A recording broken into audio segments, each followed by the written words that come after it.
So it's been a few months since my last video rambling about Final Fantasy XIV.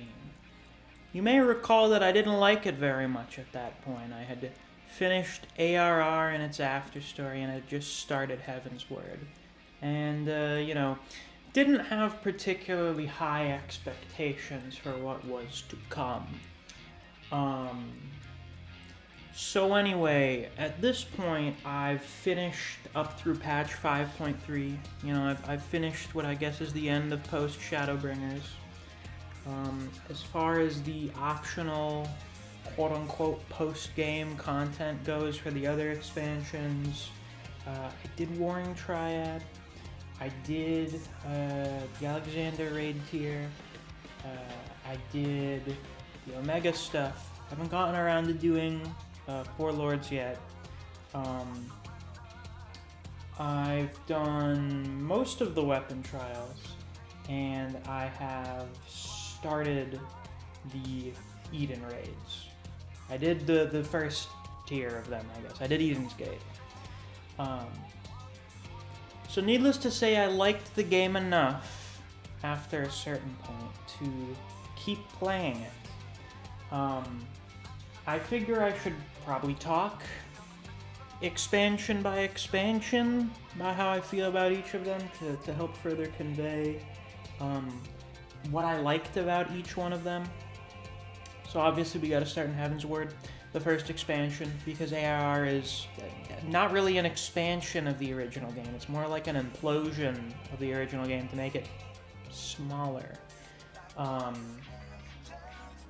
So the overall narrative concept for Heaven's Word of going to this isolationist, fairly religious warrior country, or I guess warrior wouldn't be, warring, a country of soldiers, I guess, who have been in a 1,000-year-long holy war against dragonkind, is a pretty solid premise. The introduction is not the strongest, but that'll just be kind of a running theme with 14 expansions, is the opening portion is generally just a bunch of meandering fetch quests, which is not super compelling, although they do serve a purpose.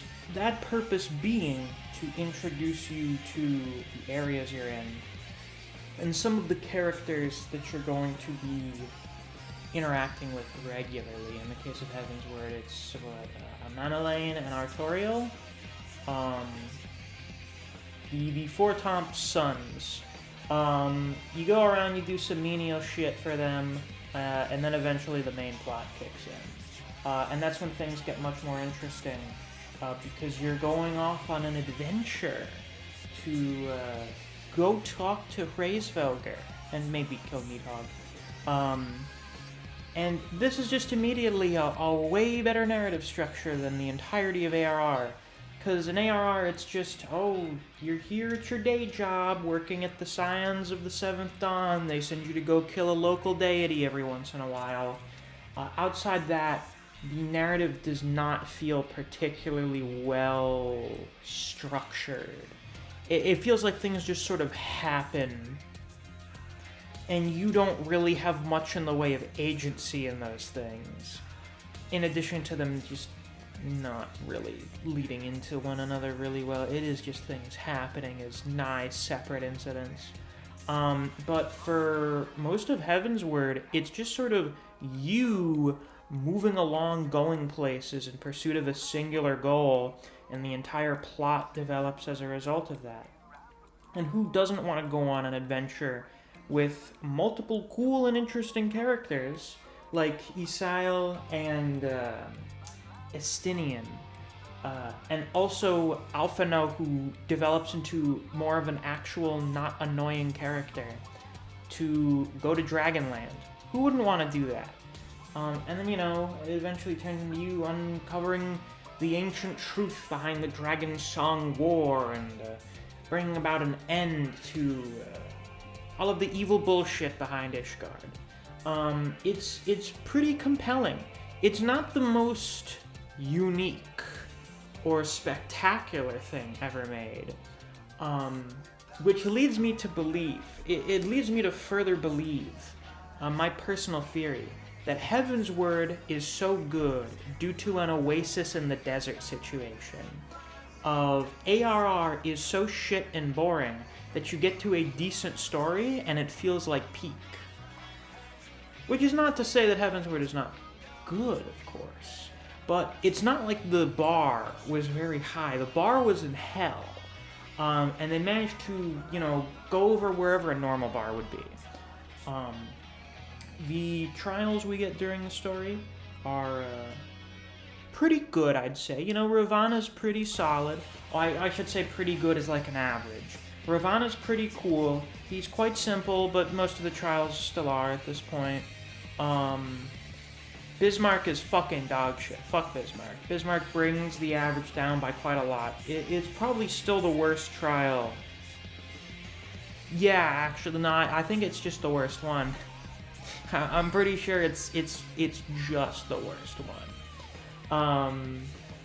And then you get to King Thornton, who is really cool, but piss easy. And I care more about the cool part than him being piss easy. He does a fucking domain expansion, and he shatters reality, and you just tank it. You just don't give a fuck about it. It's great. It's wonderful. And of course, what helps add to the Thornton trial is the fact that it's a grudge match over, the end of the vault and Haurchefant dying, which, made me feel sad. Something I noticed that happened with various parts of this game is I'd see them and I'd go, damn, that fucking sucks. That's pretty sad. And then I'd move on to whatever's happening next. But then I would go back and watch someone else play through that scene, and then I'd get really emotional. Like, I'd tear up and shit. This happens multiple times. I don't know why I have this delayed reaction, but I do.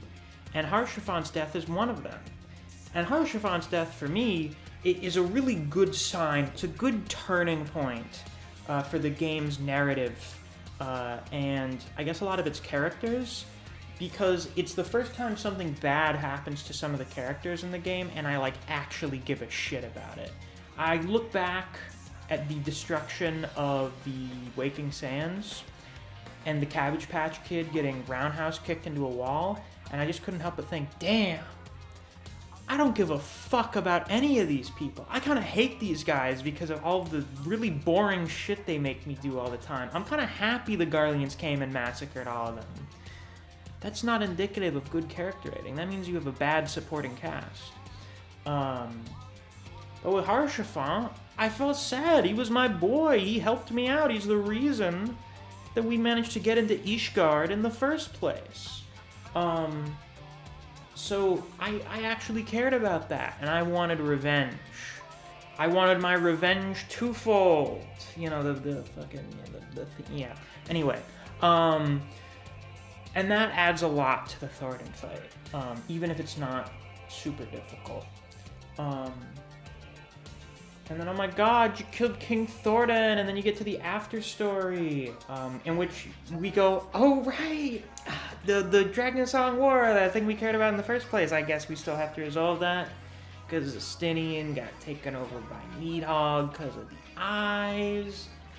And then, we kind of do some of the same stuff again, and then we get, an actual trial for Needhog, as opposed to him being, a fairly unremarkable dungeon boss. And it's peak. It's my second, third favorite trial. I'm not sure. It's largely because of the intro to it. Hraesvelgr and Needhog fighting, Hraesvelgr giving us his eye, the fucking Dragon Song theme playing over it. It's just so good. It's just such a good build into a fight. And with a fucking trial name like the Final Steps of Fate, it's peak. And then we get a fucking 3-phase trial. You get Nidstinian, as some people call him. You get us saving Estinian at the end. It's great. It's fantastic.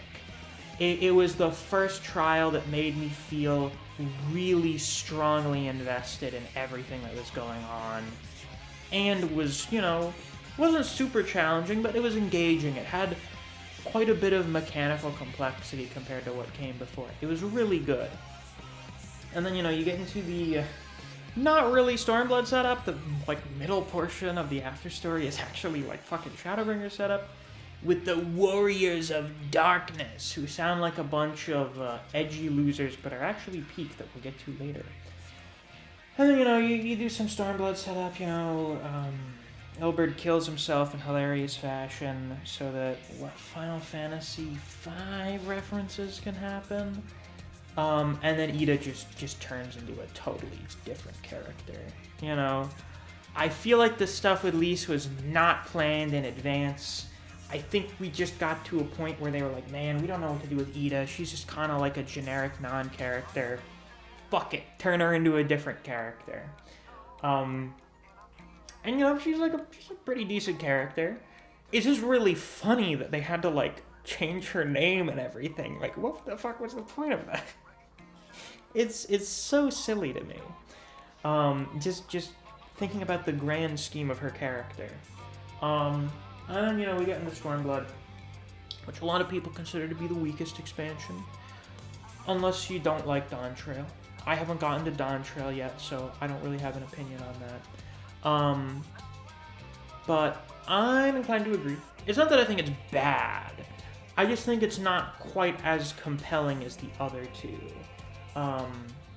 You know, we gotta go free Alamigo! We gotta go free Alamigo from the Garleans! And then we go to Japan for, like, the whole middle two-thirds of it. So, what's the issue with Stormblood?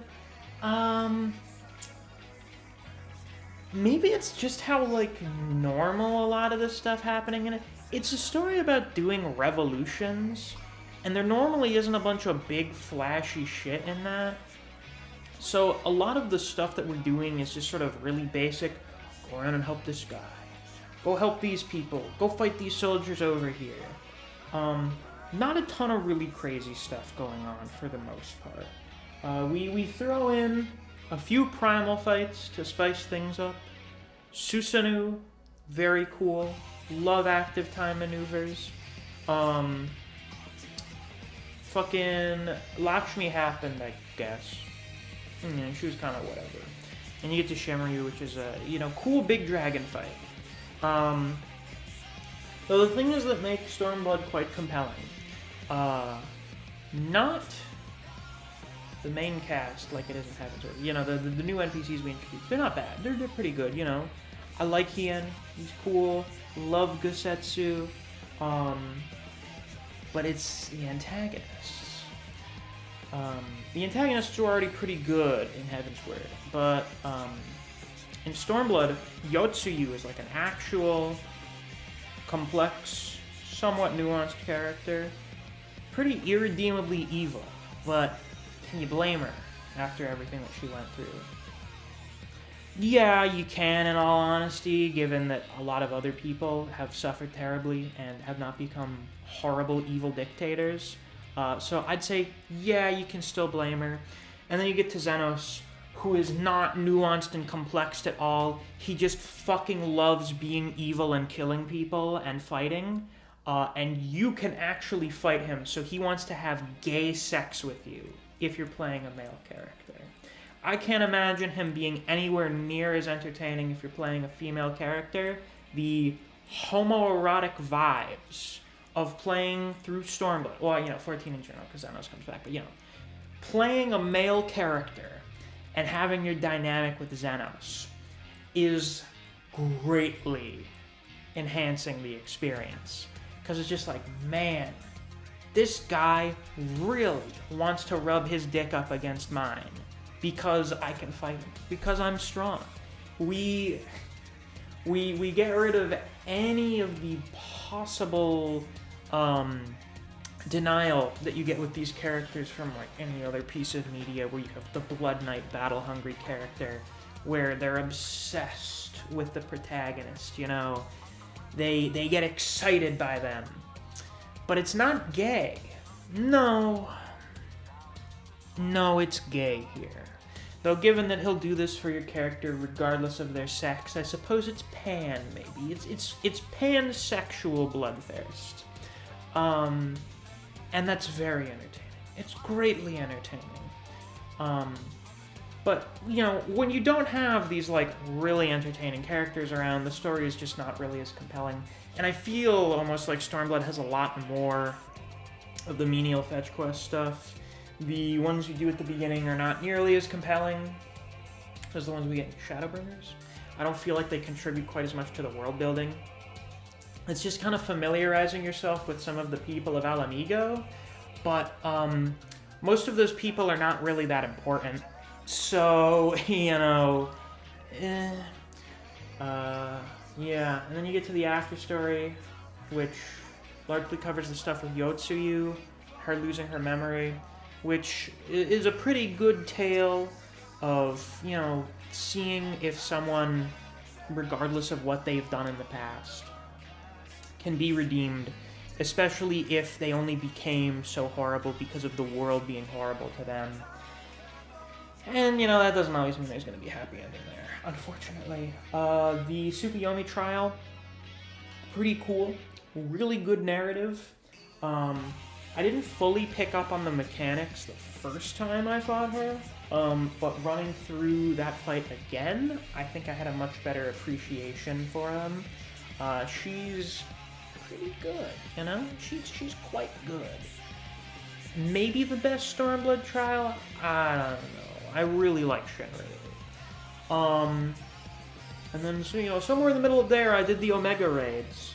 I forgot to mention the Alexander ones when talking about Heavensward, because, well, yeah, you know, they're not really that remarkable outside of a couple trials, a couple of the raid fights, and Alexander himself. Alexander himself, very cool. Cool mechanics. But then we get to the Omega raid tier, in which at least half of it's very memorable. Just a lot of really cool stuff. Now, I'm not a long-term Final Fantasy fan. This is my second Final Fantasy game, so most of the references, and by that I mean pretty much all the references, don't really mean anything to me. But the raids are really cool. All the tiers are really cool. They did some really creative stuff with having the bosses have like a lot of puzzle mechanics. Like O3? I can't remember most of their names. But, you know, the one where you're doing the floor puzzles, and then you go on the sandy slip and slide part for the middle phase. That fight was really cool. That may actually be my favorite raid fight. I'm not sure. I haven't done any of the Savage tier stuff yet, so I haven't gotten to any really cool things like Neo X-Death and whatnot. But, you know, X-Death's really cool. The Ghost Train was cool. Who else was there in the second tier? Yeah, not all of them are super memorable, but then you get shit like Kefka, which is pretty solid. Chaos, very cool. Oh my god, we get to fight actual Midgard Sommer, but like, he has a lot of not really telegraphed attacks, so it's kind of whatever. And then you get to both of the Omega raids, which were both pretty cool. And the narrative to this raid tier is really good. Omega's story with Alpha is really compelling. Of just, I'm fucking lost. I've been sent far away from home on this mission. And I you know, I'm still trying to fulfill my primary directive. But I'm alone. I really ultimately just want to go home. But I can't. And I'm here for my purpose, and I'm going to see that through. And I felt really bad for Omega by the end of it. I'm like, damn, you're like a robot. There's nothing waiting for you after this. You're just gonna be fucking gone. I'm sorry. At least Alpha's still around, and he gets to hang out with the little beetle Omega, the little tiny one, and they get to go off on their little adventure. Just finding them in like the soup kitchen in Mordona way later on. I think I'd finished Shadowbringers by that point. Just finding them there randomly made me really happy. That made me just really happy to see them on a little stop during their adventure. I really liked that. So, main Shadowbringers, or not Shadowbringers, main Stormblood, it's alright. I forgot to talk about the Warring Triad too in Heaven's Word. They were cool. Main Stormblood, not as good as Heaven's Word. Optional content for Stormblood, as far as I'm aware of how good the Four Lords are. Definitely much better than Heaven's Words, in all honesty. Way fucking better. The after-story optional content for Stormblood is great. It's probably still the best out of what I've done thus far. But I haven't finished Eden. I've only done the first third of it, and multiple people have told me that Eden is the best raid tier. I'll get into that in a bit, because now we're talking about Shadowbringers, which everyone says is peak. Did I forget to finish talking about the Stormblood after story? Yeah, who gives a fuck? Because it's just Shadowbringers setup, and now we're here in Shadowbringers, which is our isekai adventure where we go to the first, and we gotta stop a big apocalyptic event from happening.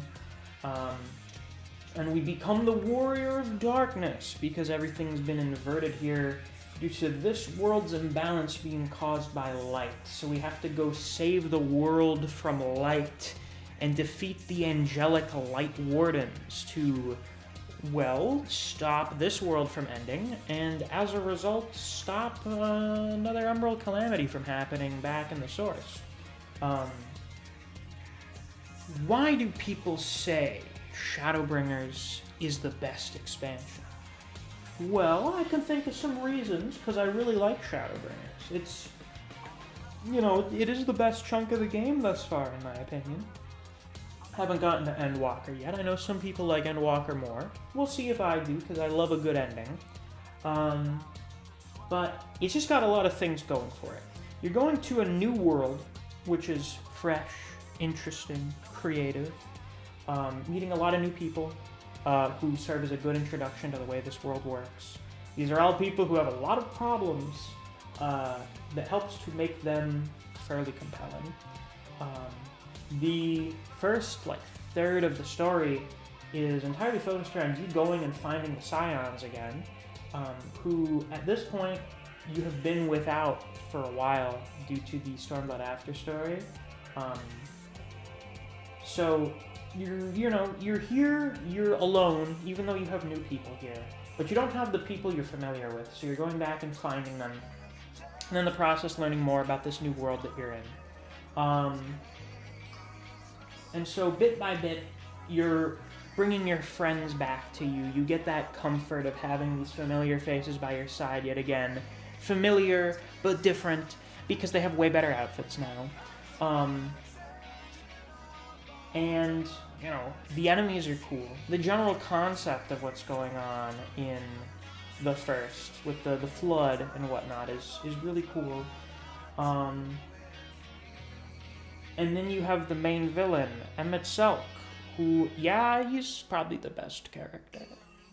He's probably the best character. Because he's just you. He's just you, every Final Fantasy protagonist that wants to save the world.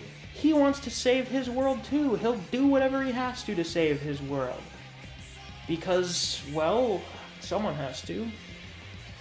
Or, do they? I guess you shouldn't shirk your responsibility to your friends and family, and you should do everything in your power to try and save them. And that's what he'll do, no matter how many worlds he has to end. He'll do whatever he has to save the Ascians. And that's the other thing that this expansion does, is makes the Ascians into actual compelling characters, because we find out what their whole deal is. That being that their world, the ancient world, was fucked, pretty much. And they had to think of a way to fix it. And so they created Zodiark to save their world. They had to sacrifice a whole bunch of people to do it. But he was going to do it.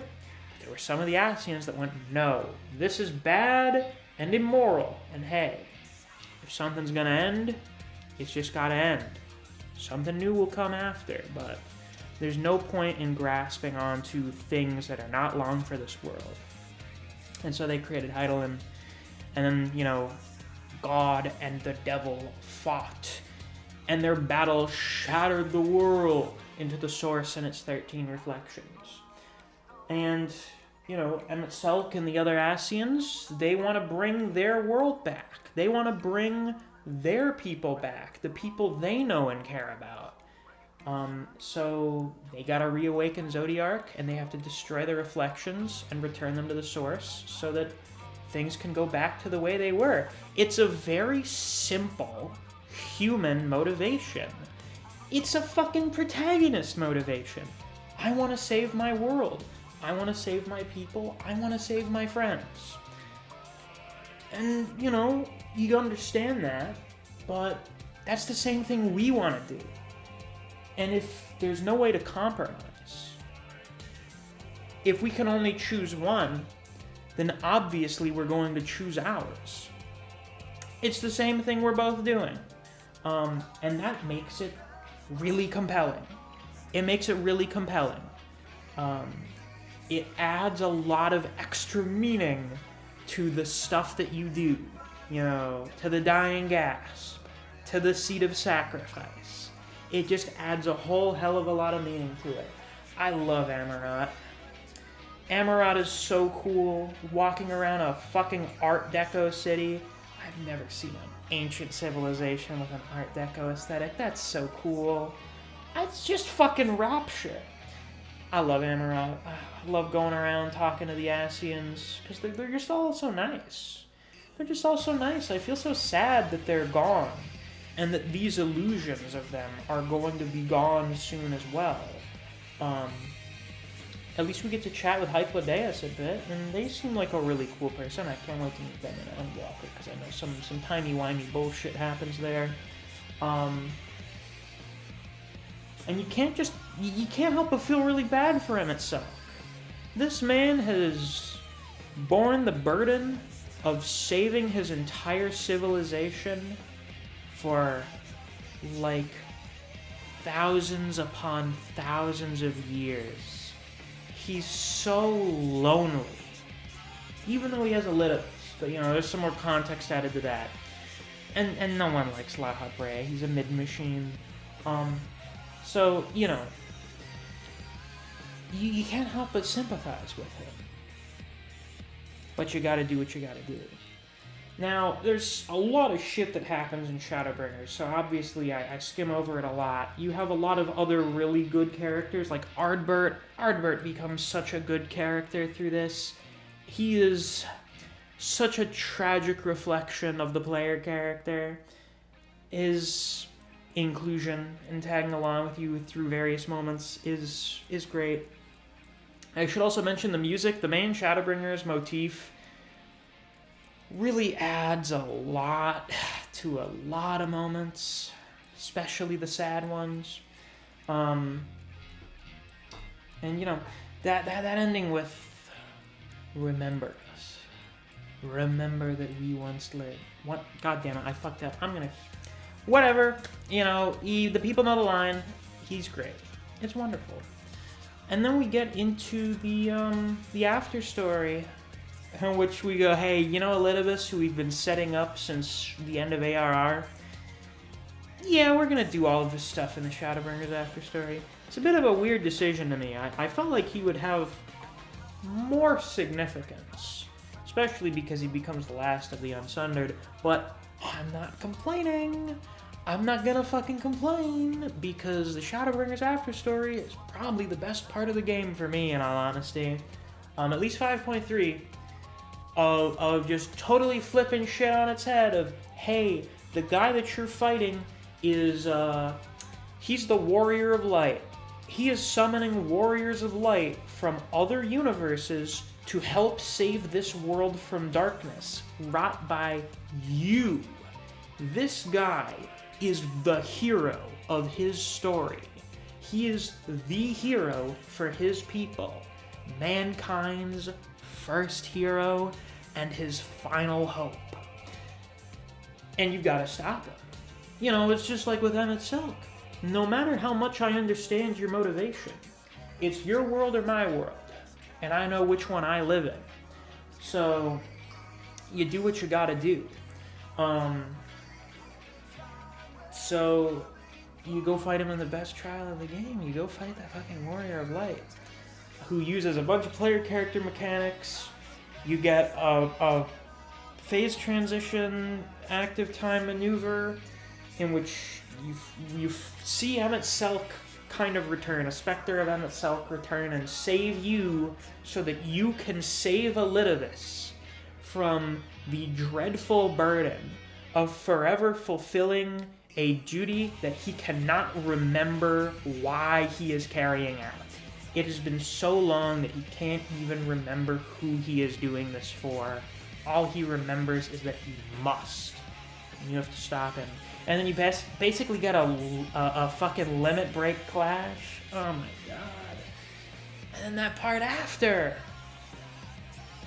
It's so sad. I didn't think anything would make me feel more sad than Haurchefant's death. And then Elidibus's death happened. Seeing that he's just a kid that wanted to help people. He wanted to help his people. He wanted to save his friends. That fucking lines there. Oh my god. The rains have ceased, and we are blessed with another beautiful day. But you are not here to see it. It's such a fucking gut punch. And then, it gets followed up by Exarch dying, but, you take him to go put, like, a whole peak character into Graha back in the source, so it's fine, Crystal Exarch, also great. He's a real one, I dap that guy up every time I see him. He's a real one. It's good to have a real fan out here. Yeah, man, that shit just fucking hit. Oh my god. Shadowbringers has just got really strong themes. It's a story largely about loss, grief, trying to move on from loss, or not being able to let go of it. And that sort of stuff is always really good. Outside that, I don't have too much to say about Eden, because I've just started it. It's pretty cool. I've done 2 of the 3 weapon trials, and they're pretty fun. They were pretty good. I don't have much left to say about them. I haven't done any of the Alliance raids since ARR yet. I'm gonna sit down and do them at some point. I know the near one for Shadowbringers is apparently very good content. But, yeah, I guess that's all I have to say again about 14. The verdict now, I like it. It's pretty good. I'm quite fond of it. I'd give the game overall like an 8 out of 10. 8.5 maybe, probably more of an 8. I understand now why people can like the game so much, even though they have to go through ARR, because my brain blocks out most of my memories of that. The reminders have come from other people playing through it and going, holy shit, this is such insane dog shit, I'm actually going insane. I'm actually losing my mind over how fucking boring this is. And I just sit there and chuckle and go, oh yeah, man, that shit is awful. Holy fuck. How did they improve so much? Well, I guess ARR was largely rushed. I think they also just got better writers after that. I think the writers were probably just better after ARR. They got a different team. I also understand they got rid of the Shadowbringers and then Walker writer for Dawn Trail. Got a couple ideas guys in there. So that's why the narrative is a bit weaker now. I'm unfortunate. But, I get it. I understand why people like the game so much now, because I like it quite a lot. And the other stuff is so much better than ARR, it just feels like a different game. It just feels like a different video game that I just largely don't associate with the first thing.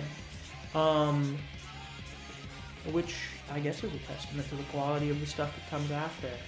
Or, a testament to AR being, so horribly bad that my brain just, cordoned it off in a few neurons and went, don't think about that. Don't recall it. Just think about the good stuff. Don't worry about anything else. And I go, okay, Bran, I'll take you up on that. The expansions are pretty good. Heaven's Word, it's an 8.5. you know, it's pretty good. Stormblood, I'd give like a 7.5. Shadowbringers, I'd give like a 9. It's pretty good. It's pretty great. It's pretty outstanding, I'd say. So I'm looking forward to the other optional content I still need to go back and do, and I'm greatly looking forward to seeing what Endwalker has in store for the end of this story, and whatever Dawn Trail has in store for the start of the next one. But until then, I'll see you guys around. Take care.